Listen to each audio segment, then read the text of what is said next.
بے شک آسمانوں اور زمین کے پیدا کرنے میں اور رات اور دن کے ایک دوسرے کے پیچھے آنے جانے میں اور کشتیوں اور جہازوں میں جو سمندر میں لوگوں کے فائدے کے لیے رواں ہیں اور میں جس کو اللہ آسمان سے برساتا اور اس سے زمین کو اس کے مردہ ہو جانے کے بعد زندہ یعنی خشک ہو جانے کے بعد سرسبز کر دیتا ہے، اور زمین پر ہر قسم کے جانور پھیلانے میں اور ہواؤں کے چلانے میں اور بادلوں میں جو آسمان اور زمین کے درمیان گھرے رہتے ہیں، عقل مندوں کے لیے اللہ کی قدرت کی نشانیاں ہیں۔ اور بعض لوگ ایسے ہیں جو غیر اللہ کو اللہ کا شریک بناتے اور ان سے اللہ کی سی محبت کرتے ہیں،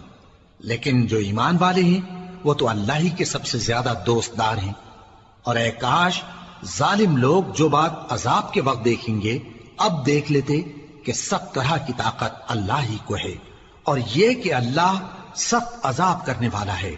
اس دن کفر کے پیشوا اپنے پیروں سے بیزاری ظاہر کریں گے اور دونوں عذاب الہی دیکھ لیں گے اور ان کے آپس کے تعلقات منقطع ہو جائیں گے۔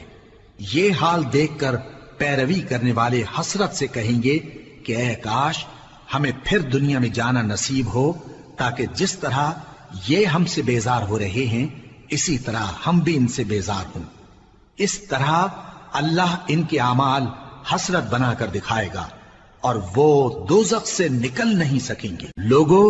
جو چیزیں زمین میں حلال طیب ہیں وہ کھاؤ، اور شیطان کے قدموں پر نہ چلو، وہ تمہارا کھلا دشمن ہے۔ وہ تو تم کو برائی اور بے حیائی ہی کے کام کرنے کو کہتا ہے، اور یہ بھی کہ اللہ کی نسبت ایسی باتیں کہو جن کا تمہیں کچھ بھی علم نہیں۔ اور جب ان لوگوں سے کہا جاتا ہے کہ جو کتاب اللہ نے نازل فرمائی ہے اس کی پیروی کرو، تو کہتے ہیں نہیں، بلکہ ہم تو اسی چیز کی پیروی کریں گے جس پر ہم نے اپنے باپ دادا کو پایا۔ بھلا اگرچہ ان کے باپ دادا نہ کچھ سمجھتے ہوں اور نہ سیدھے رستے پر ہوں، تب بھی وہ انہی کی تقلید کیے جائیں گے۔